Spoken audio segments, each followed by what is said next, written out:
मित्रांनो, मागच्या लेक्चरमध्ये आपण बॉइल्स लॉ आणि बॉइल्स लॉवरचे न्यूमरिकल बघत होतो आणि ज्याच्यामध्ये आपण स्टेट्स ऑफ मॅटरचा हा एक पार्ट कंप्लीट केला होता, ज्याच्यामध्ये बॉइल्स लॉ आणि त्याच्यावरचे न्यूमरिकल्स हे दोन्ही पण पार्ट झाले होते. आता पुढचा पार्ट जो बघायचा आपल्याला तो बघायचा आहे चार्ल्स लॉ. आता चार्ल्स लॉ बघण्याआधी बघा, तर तुम्ही बघितलं असेल की उन्हाळ्यामध्ये जे काही आपल्या ट्यूबमध्ये सायकलचं जे ट्यूब असते त्याच्यामध्ये जर आपण हवा जर मारून ठेवली तर ते ट्यूब जे आहे ते बस्ट होते ना, म्हणजे फुटते, असं कधी कधी तुम्हाला दिसते. तर असं का होते तर त्याचं एक्सप्लेनेशन आपल्याला कोण देते? चार्ल्स लॉ देते. किंवा जे हॉट एअर बलून आहेत ते फ्लाय का करतात, बरोबर, म्हणजे ते हॉट एअर बलून हवेमध्ये वरती उंच का जातात त्याचं एक्सप्लेनेशन पण आपल्याला कोण देते? चार्ल्स लॉ देते. म्हणजे हे दोन्ही पण ॲप्लिकेशन आपल्यासाठी महत्त्वाचे आहेत. एक, जर तुम्ही ट्यूबमध्ये उन्हाळ्यामध्ये हवा भरली तर ते कधी कधी काय होते, ते ट्यूब फुटून जाते है ना, आणि त्याच्यानंतर हॉट एअर बलून हे हवेमध्ये राईज होतात, वरती जातात. तर याचं रिझन आपल्याला कोण सांगायचं काम करते? चार्ल्स लॉ सांगतो.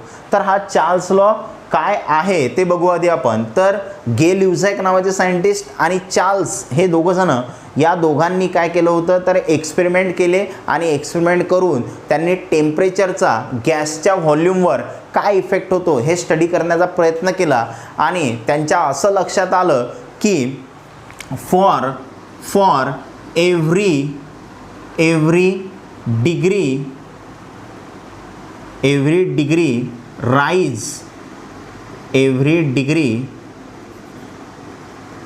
rise of temperature,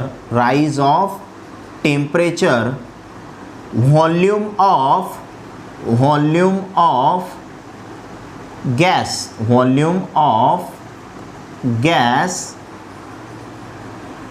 increases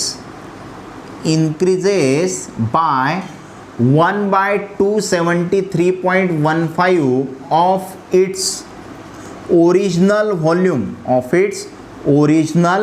volume at 0 degree Celsius. आता याचा अर्थ काय ते पहा.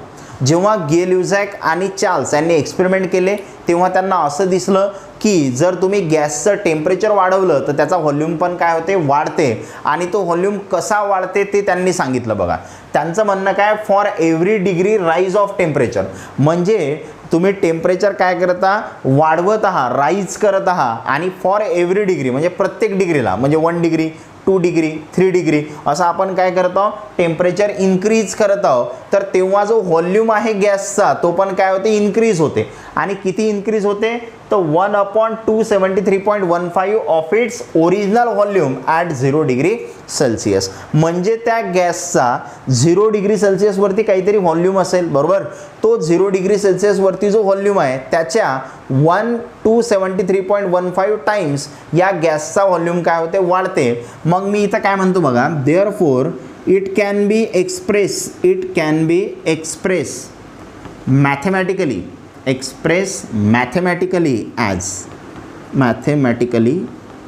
ॲज. मग याला तुम्ही मॅथमॅटिकली कसं एक्सप्रेस करू शकता बघा. जो व्हॉल्यूम आहे कोणत्या टी टेम्परेचरचा व्हॉल्यूम, तर टेम्परेचर टी वरती व्हॉल्यूम किती असेल तर सुरुवातला व्हॉल्यूम किती होता, V0 होता. जेव्हा टेम्परेचर किती होतं, 0 डिग्री सेल्सिअस होतं. आणि एका डिग्रीसाठी म्हणजे 1 डिग्री जर तुम्ही टेम्परेचर वाढवलं आहे ना, 1 डिग्री टेम्परेचर वाढवलं तर किती व्हॉल्यूम वाढते, 1/273.15 ऑफ इट्स ओरिजिनल व्हॉल्यूम, बरोबर. 1 डिग्री वाढवलं तर एवढा वाढेल. 2 डिग्री टेम्परेचर वाढवलं तर याला 2 मल्टिप्लाय करणार आपण. 3 डिग्री टेम्परेचर वाढवलं तर 3 मल्टिप्लाय करणार. 4 डिग्री टेम्परेचर वाढवलं तर 4 मल्टिप्लाय करणार. मग आता याच्यासाठी जनरलमध्ये समजा आपण टी डिग्रीनं टेम्परेचर वाढवलं म्हणजे 1 2 3 4च्या ठिकाणी आपण काय पुट केलं समजा टी.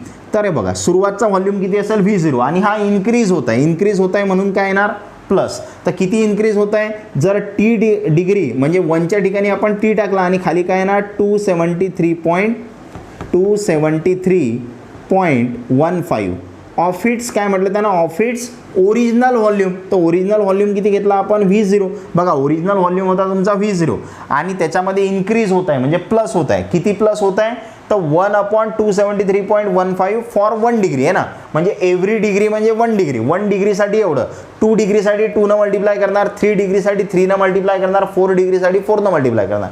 मग आता किती डिग्री घ्यायच्या तर समजा आपण टी डिग्री घेतल्या, आपल्याला माहित नाही किती येतं. टी डिग्री सेल्सिअस एवढं आपलं टेम्परेचर आहे समजा, बरोबर. म्हणजे मॅथमॅटिकली जर तुम्हाला टी डिग्री सेल्सिअसवरचा जर व्हॉल्यूम पाहिजेत असेल, म्हणजे समजा तुमचं 1 डिग्रीनं तुम्ही टेम्परेचर वाढवलं, म्हणजे इथं काय होणार V1 म्हणणार आपण, मग V0 आणि इथं टीच्या ठिकाणी काय टाकणार आपण 1 आणि इथं काय येणार V0 जसा तसा.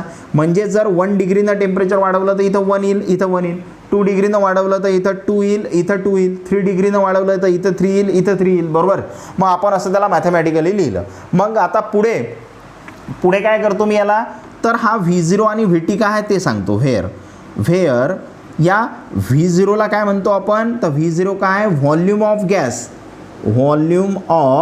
गॅस ॲट 0 डिग्री सेल्सिअस आहे ना. म्हणजे हा गॅसचा व्हॉल्यूम आहे कुठं, 0 डिग्री सेल्सिअस. आणि VT काय आहे, तर VT काय आहे, हा पण व्हॉल्यूम आहे, volume of gas at T degree Celsius आहे ना. म्हणजे काहीतरी T डिग्री सेल्सिअस टेम्परेचर आहे तेव्हाचा व्हॉल्यूम किती घेतला आपण VT, आणि 0 डिग्री सेल्सिअस टेम्परेचर आहे तेव्हाचा V0, बरोबर. मग आता पुढे काय सांगतो बघा, तर आता मी या इक्वेशनला रिअरेंज करतो, बरोबर. याला समजा मी म्हटलं इक्वेशन 1, मग इथं लिहितो मी रिअरेंजिंग इक्वेशन 1. जर इक्वेशन 1ला तुम्ही रिअरेंज केलं तर काय होईल बघा, इथं V0 आहे, इथं V0 आहे. हा V0 तुम्ही कॉमन काढू शकता, म्हणजे VT इज इक्वल टू काय झालं, इथं V0 काढला कॉमन, आतमध्ये काय राहणार, इथून V0 कॉमन राहिला म्हणजे इथं काय राहिला 1 प्लस इथं वरती काय आहे T आणि खाली काय आहे 273.15 आणि V0 आपण कॉमन काढला म्हणजे असं दिसेल आपल्याला आहे, बरोबर. मग आता मी इथं क्रॉस मल्टिप्लिकेशन करतो. क्रॉस मल्टिप्लिकेशन केलं तर काय होईल, V0 आणि 1 × 273.15 म्हणजे 273.15 प्लस काय आहे इथं T आणि अपॉनमध्ये बघा हे क्रॉस मल्टिप्लिकेशन केलं प्लस T आणि खाली काय येणार 273.15, बरोबर. मग आता हा झाला VT. पण आता तुम्हाला हे माहीत पाहिजे की जे आपली केल्विन स्केल आहे, जे आपल्याला लॉर्ड केल्विन यांनी दिली होती, तर त्यांचं म्हणणं काय होतं, जर तुम्ही डिग्री सेल्सिअसला केल्विनमध्ये कन्वर्ट करत असाल तर कशा पद्धतीनं करता, जर तुम्ही टेम्परेचर केल्विनमध्ये सांगत असाल तर ते कसं काढत असतो आपण, टेम्परेचर डिग्री सेल्सिअसमध्ये प्लस 273.15, बरोबर, प्लस 273.15. तर टेम्परेचर केल्विनमध्ये पाहिजेत असेल तर जे डिग्री सेल्सिअसमध्ये टेम्परेचर आहे त्याच्यामध्ये किती करायचे आहेत तुम्हाला 273.15. बघा इथं टेम्परेचर आहे आणि हे टेम्परेचर आपण कशामध्ये सांगितलं, डिग्री म्हटलं आपण, म्हणजे डिग्री सेल्सिअसमध्ये सांगितलं, बरोबर.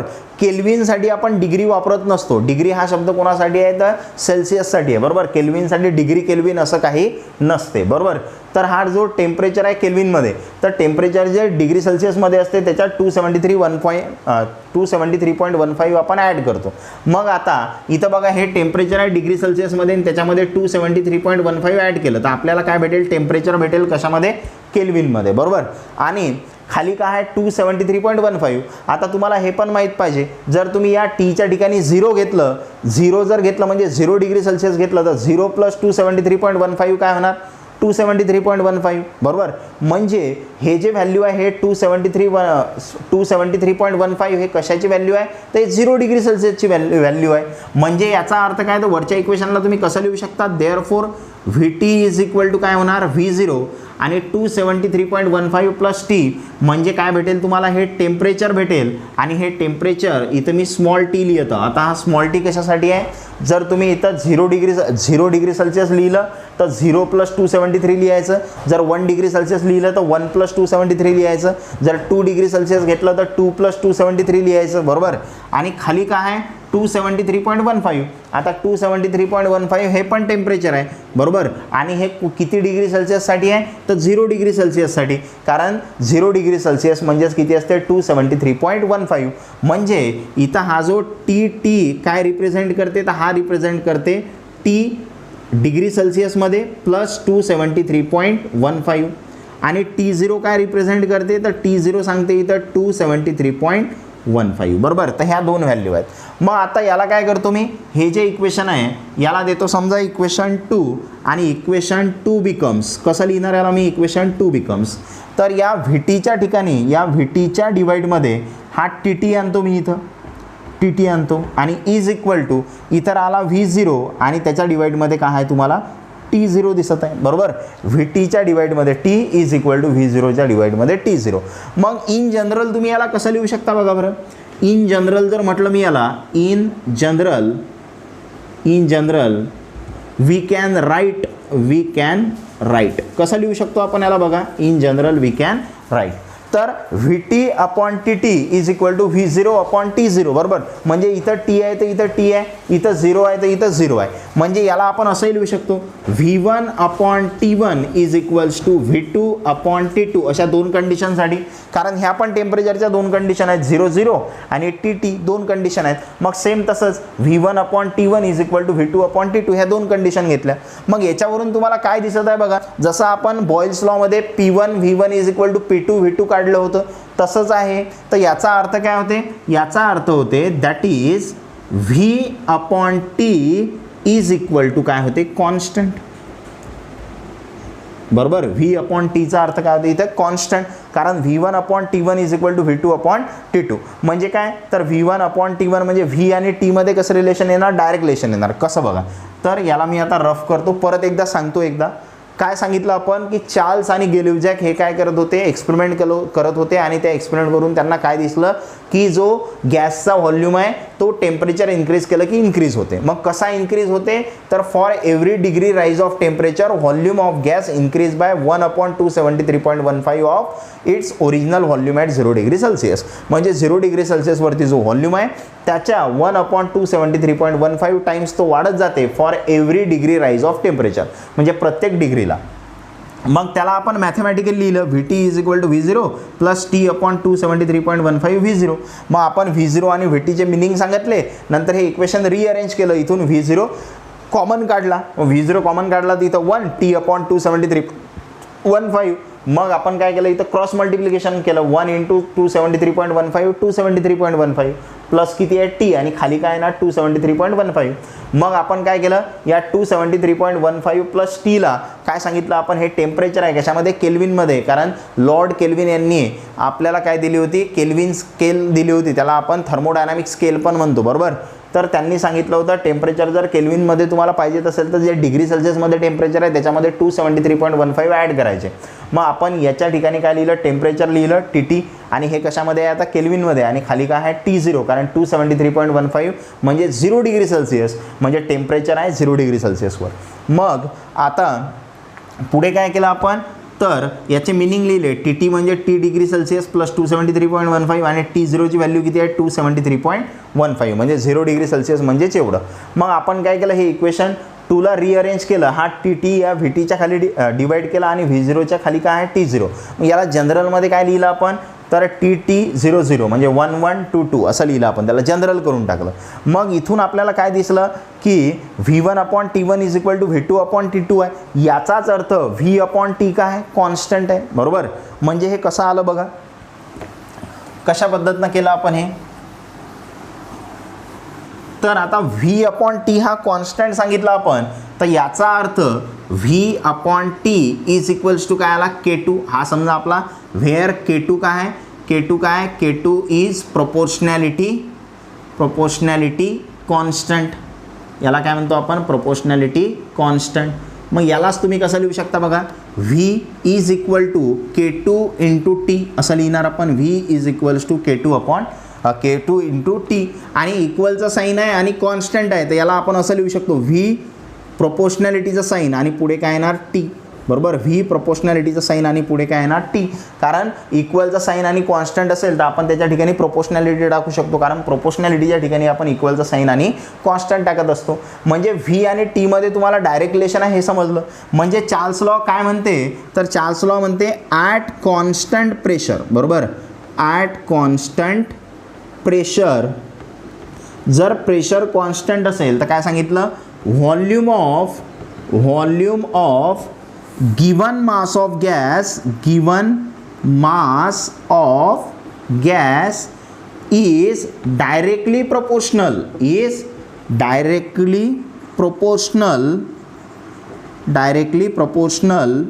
टू द, कोणाला डायरेक्टली प्रोपोर्शनल आहे, तर कॉन्स्टंट प्रेशरवरती जो व्हॉल्यूम आहे गिवन मास ऑफ गॅसचा हा डायरेक्टली प्रोपोर्शनल आहे कोणाला, to the temperature of gas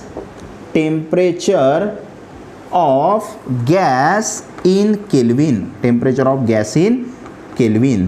म्हणजे तुम्हाला गॅसचं टेम्परेचर कशामध्ये घ्यायचं आहे, केल्विनमध्ये घ्यायचं आहे, किंवा temperature of gas in kelvin जे आहे यालाच तुम्ही म्हणू शकता ॲब्सोल्यूट टेम्परेचर. यालाच काय म्हणतो आपण, ॲब्सोल्यूट टेम्परेचर. म्हणजे जर तुम्ही टेम्परेचर जर केल्विनमध्ये मोजत असाल तर त्या टेम्परेचरला काय म्हणत असतो आपण, ॲब्सोल्यूट टेम्परेचर.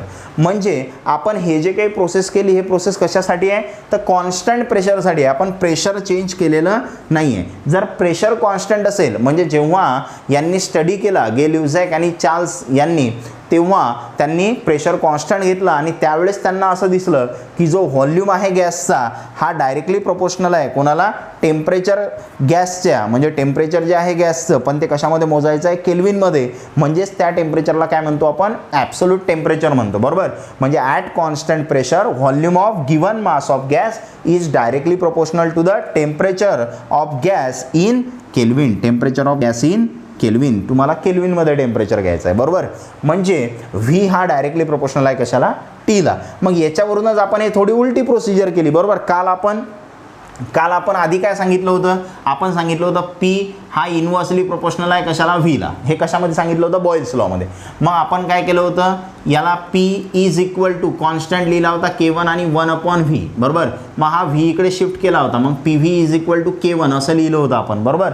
आणि असं जर असेल तर आपण दोन केसेससाठी असं लिहिलं होतं, P1 V1 is equals to P2 V2 असं लिहिलं होतं ना. म्हणजे बघा इथं PV आहे तर इथं कॉन्स्टंट आला, मग आपण P1 V1ला काय लिहिलं होतं, P2 V2 लिहिलं होतं. बरोबर. तर तसंच सेम इथं आहे, V1/T1 is equal to V2/T2 म्हणजे असंच आहे. बरोबर. मग याचा अर्थ काय असते, तर V/T लिहिलं तर आपण त्याला कॉन्स्टंट लिहू शकतो. बरोबर. हे PV लिहिलं तर आपण इथं कॉन्स्टंट लिहिलं. बरोबर. मग आपल्याला इथं समजलं व्हॉल्यूम आणि टेम्परेचरमध्ये काय आहे, डायरेक्ट रिलेशनशिप आहे. बरोबर. तर हे आपल्याला कशावरून समजलं, तर हे आपल्याला या चार्ल्स लॉवरून समजलं. तर याला आपण चार्ल्स लॉ म्हणतो. आणि याचं जर आपण ग्राफिकल रिप्रेझेंटेशन बघितलं, चार्ल्स लॉचं ग्राफिकल रिप्रेझेंटेशन, तर बघा कसा काढणार आपण ग्राफ. तर या ॲक्सिसला आहे आपल्याकडे व्हॉल्यूम आणि या ॲक्सिसला आहे आपल्याजवळ टेम्परेचर. बरोबर. आणि हे टेम्परेचर कशामध्ये आहे आपल्याजवळ, केल्विनमध्ये, कारण कोणता आहे, ॲब्सोल्यूट टेम्परेचर आहे. बरोबर. आणि जर आपण एखादं प्रेशर आहे समजा आपल्याजवळ आणि त्या प्रेशरवरती आपण जर हा ग्राफ ड्रॉ केला तर असा आपल्याला स्ट्रेट लाईन ग्राफ भेटेल, ज्याचं प्रेशर आहे समजा P1. बरोबर. प्रेशर P1 असताना जो ग्राफ आहे तो तुम्हाला स्ट्रेट लाईन भेटेल आणि ज्याचा जो स्लोप आहे तो पॉझिटिव्ह असेल. म्हणजे पॉझिटिव्ह असेल म्हणजे ग्राफ तुम्हाला असा वरती जाता वेळेत दिसेल. याचाच अर्थ काय, तर जसं जसं तुम्ही टेम्परेचर वाढवत चालले तसा तसा व्हॉल्यूम पण काय होत चालला, वाढत चालला. बघा इथं जे टेम्परेचर आहे, समजा इथं जे टेम्परेचर आहे ते आहे समजा 0 डिग्री सेल्सिअस. बरोबर. 0 डिग्री सेल्सिअस टेम्परेचर आहे म्हणजेच किती, 273.15 केल्विन एवढं टेम्परेचर आहे. मग तेव्हाचा हा व्हॉल्यूम आहे काहीतरी. बरोबर. मग आता काय केलं तुम्ही, टेम्परेचर वाढवलं, समजा इथपर्यंत आले. मग इथपर्यंत आले तर व्हॉल्यूम बघा, तर व्हॉल्यूम तुमचा इथपर्यंत जाईल. समजा तुम्ही आणखी समोर गेले, टेम्परेचर वाढवलं तर बघा हा व्हॉल्यूम पण वाढू राहिला. म्हणजे जसं जसं आपण इकडे जातो व्हॅल्यू वाढत आहे, जसं जसं वरती जातो तशी व्हॅल्यू वाढते. बरोबर. आणखी जर तुम्ही समोर गेले, टेम्परेचर वाढवलं तर आणखी काय होत आहे, व्हॉल्यूम वाढत आहे. म्हणजे टेम्परेचर जसं जसं इन्क्रीज करणार तसं तसं व्हॉल्यूम पण काय होत आहे, इन्क्रीज होत आहे. हे आपल्याला समजलं. आणि नंतर परत समजा आपण दुसऱ्या प्रेशरसाठी जर लाईन ड्रॉ केली तर ते लाईन आपल्याला अशी दिसेल. बरोबर. तर हे P2 प्रेशरसाठी लाईन आहे समजा.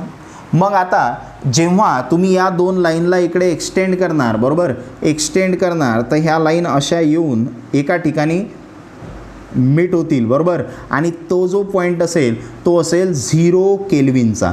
0 केल्विन म्हणजेच किती, -273.15 कशामध्ये, डिग्री सेल्सिअसमध्ये. तर हा ग्राफ आहे व्हॉल्यूम वर्सेस टेम्परेचरचा. तर जसं जसं तुम्ही टेम्परेचर वाढवता तसा तसा व्हॉल्यूम काय होते, वाढते. आणि याच्यावरून तुम्ही आयसोबार सांगू शकता, आयसोबार. तर आयसोबार काय असते, तर आयसोबार हा ग्राफ आहे, कोणाचा ग्राफ आहे, व्हॉल्यूम ऑफ गॅसचा, कोणासोबत, टेम्परेचर, ॲब्सोल्यूट टेम्परेचरसोबत ॲट कॉन्स्टंट प्रेशर. त्याला काय म्हणतो आपण, आयसोबार. म्हणजे the graph of volume of gas versus absolute temperature of gas at constant pressure is called as आयसोबार.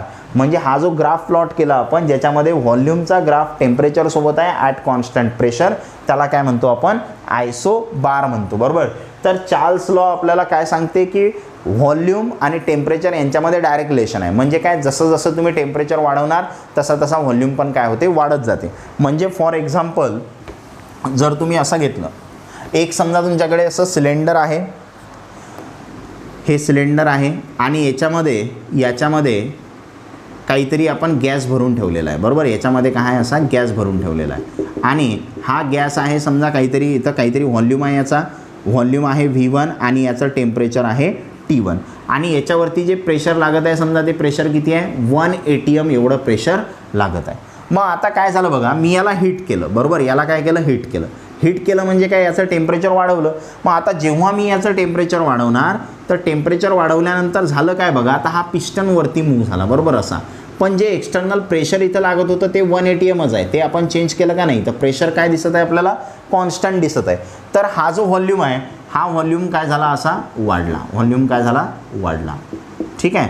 मग तुम्ही व्हॉल्यूम V2 झाला आणि टेम्परेचर काय झालं, T2 झालं, बरोबर. म्हणजे जेव्हा तुम्ही व्हॉल्यूम इन्क्रीज केला, म्हणजे जेव्हा तुम्ही टेम्परेचर इन्क्रीज केलं तेव्हा व्हॉल्यूम काय झाला, इन्क्रीज झाला. म्हणजे दोघांमध्ये कसं रिलेशन आहे, डायरेक्ट रिलेशन आहे. इथं तुमचं जे प्रेशर आहे ते प्रेशर काय घेतलेलं आहे, कॉन्स्टंट घेतलेलं आहे. मग आता जेव्हा तुम्ही सायकलचं जे ट्यूब आहे त्याच्यामध्ये हवा भरता, उन्हाळ्यामध्ये होते काय, तर उन्हाळ्यामध्ये टेम्परेचर वाढते आणि टेम्परेचर जर वाढलं तर ट्यूबमध्ये जी हवा आहे त्याचं काय होणार आहे, तर त्या ट्यूबमधल्या हवेचा व्हॉल्यूम वाढणार आहे, कारण टेम्परेचर वाढलं. आणि व्हॉल्यूम जर वाढलं तर तो ट्यूब जे आहे त्याची तर जागा फिक्स आहे, ते त्या वाढलेल्या व्हॉल्यूमला जागा देऊ शकणार नाही. त्याच्यामुळे ते एअर बाहेर येण्याचा प्रयत्न करेल आणि तो ट्यूब काय होऊन जाईल, फुटून जाईल, असं म्हणणार आपण, बस्ट होऊन जाईल, बरोबर. म्हणजे जेव्हा तुम्ही टेम्परेचर वाढवता तेव्हा गॅसचा व्हॉल्यूम वाढते, बरोबर. गॅसचा व्हॉल्यूम वाढते याचा अर्थ काय बघा, हे गॅसचे पार्टिकल थोडे जवळ होते, बरोबर. आता व्हॉल्यूम वाढला म्हणजे ते पार्टिकल्स दूर जातील, बरोबर. मग आता पार्टिकल जर दूर गेले तर याचा अर्थ काय, तर हे स्ट्रक्चर डेन्स आहे आणि याची डेन्सिटी कशी दिसत आहे तुम्हाला, कमी दिसत आहे. इथं तुम्हाला हे पार्टिकल जवळ दिसत आहेत, बरोबर. इथं हे पार्टिकल दूर दिसत आहेत. याचाच अर्थ काय, याची डेन्सिटी कमी आहे. म्हणजे डेन्सिटी म्हणजे काय असते, 1 सेंटीमीटर क्यूब, 1 सेंटीमीटर क्यूबमध्ये किती पार्टिकल्स आहेत त्याच्यावरून आपण डेन्सिटी सांगत असतो. तर इथं तुम्हाला जास्त पार्टिकल दिसतात, इथं कमी पार्टिकल दिसतात, म्हणजे इथं डेन्सिटी काय झाली, कमी झाली. म्हणजे समजा तुम्ही असं जर कन्सिडर केलं तर इथं जे एअर आहे ते कोल्ड एअर आहे समजा, आणि इथं जे आहे त्याला हीट केलेलं आहे, म्हणजे हे कशी आहे, हॉट एअर. मग आता हॉट एअर कोल्ड एअरची जी डेन्सिटी आहे ते डेन्सिटी कशी असते, कोल्ड एअरची डेन्सिटी जास्त असते. आणि जर हॉट एअर झाली तर डेन्सिटी काय होऊ राहिली, कमी होऊ राहिली, बरोबर. डेन्सिटी कमी झाली. मग आता डेन्सिटी जर कमी झाली तर काय होणार आहे, जो तुम्हाला माहिती आहे, पाणी आहे म्हणजे वॉटर आहे, त्याच्यावरती तुम्ही जर एखादं वूडचा ब्लॉक टाकला, म्हणजे एखादं लाकूड टाकलं, ते लाकूड काय होते, त्या पाण्यावरती तरंगते. आता का तरंगते, कारण त्या लाकडाची जी डेन्सिटी आहे, वूडची जी डेन्सिटी आहे ते पाण्यापेक्षा कशी आहे, कमी आहे. आणि ज्याची डेन्सिटी कमी असते ते काय होते, वरती तरंगते. जसं पाण्यामध्ये तुम्ही आईसचा तुकडा टाकला, बरोबर. मग तुम्ही जर त्याच्यामध्ये बर्फाचा तुकडा टाकला, तो बर्फाचा तुकडा वरती तरंगतो. का तरंगतो, कारण त्या बर्फाच्या तुकड्याची डेन्सिटी काय, कमी आहे, कोणापेक्षा, पाण्यापेक्षा, बरोबर. किंवा तुम्ही पाण्यामध्ये ऑइल टाकलं तर ऑइल पण तुम्हाला वरती तरंगता वेळेस दिसते, बरोबर, कारण त्या ऑइलची डेन्सिटी काय आहे, पाण्यापेक्षा कमी आहे. म्हणजे तुम्हाला काय समजलं की ज्याची डेन्सिटी कमी असते तो वरती तरंगते. मग आता हॉट एअर बलूनमध्ये काय होते, तर हॉट एअर बलूनमध्ये आजूबाजूची जे एअर आहे, हा समजा आपला हॉट एअर बलून आहे, तर हॉट एअर बलूनमध्ये काय होत आहे की आजूबाजूची जे एअर आहे ते कोल्ड आहे, बरोबर. मग कोल्ड आहे म्हणजे त्याची डेन्सिटी कशी आहे, जास्त आहे. आणि आतमध्ये जे याच्या एअर आहे ती एअर कशी आहे, हॉट आहे. आणि हॉट एअर असल्यामुळे याच्यामध्ये हॉट एअर आहे आणि आजूबाजूची कशी आहे, कोल्ड एअर आहे. मग हॉट एअर असल्यामुळे डेन्सिटी कमी झाली, आणि डेन्सिटी कमी झाली तर कमी डेन्सिटीची वस्तू जास्त डेन्सिटीच्या वस्तूमध्ये वरती तरंगते, म्हणजे तो असा हॉट एअर बलून वरती जाणार आहे. का जाणार आहे, कारण हॉट एअरची डेन्सिटी काय असते, कमी असते, आणि जे कोल्ड एअर आहे त्याची डेन्सिटी जास्त आहे. मग हॉट एअरची डेन्सिटी कमी असल्यामुळे तो जो बलून आहे, हॉट एअर बलून, तो वरती जातो, राईज होतो, बरोबर. म्हणजे आपल्याला चार्ल्स लॉ सांगतो की ट्यूबमधले, म्हणजे उन्हाळ्याच्या वेळेस ट्यूबमध्ये तो ट्यूब जो आहे तो बस्ट होते का, कारण त्याच्यामध्ये जी एअर आहे त्याचा व्हॉल्यूम काय होते, इन्क्रीज होते, कारण टेम्परेचर इन्क्रीज होते. आणि सेम हा हॉट एअर बलून का राईज होतो, कारण त्याच्यामध्ये जे हॉट एअर आहे त्याची डेन्सिटी कमी होते आणि आजूबाजूची जे कोल्ड एअर आहे त्याची डेन्सिटी काय असते, जास्त असते, म्हणून हा बलून राईज होतो हवेमध्ये. ठीक आहे. तर अशा पद्धतीनं आपण चार्ल्स लॉ स्टडी केला. आता पुढच्या लेक्चरमध्ये आपल्याला या चार्ल्स लॉवरचे न्यूमेरिकल सॉल्व्ह करायचे आहेत. थँक्यू.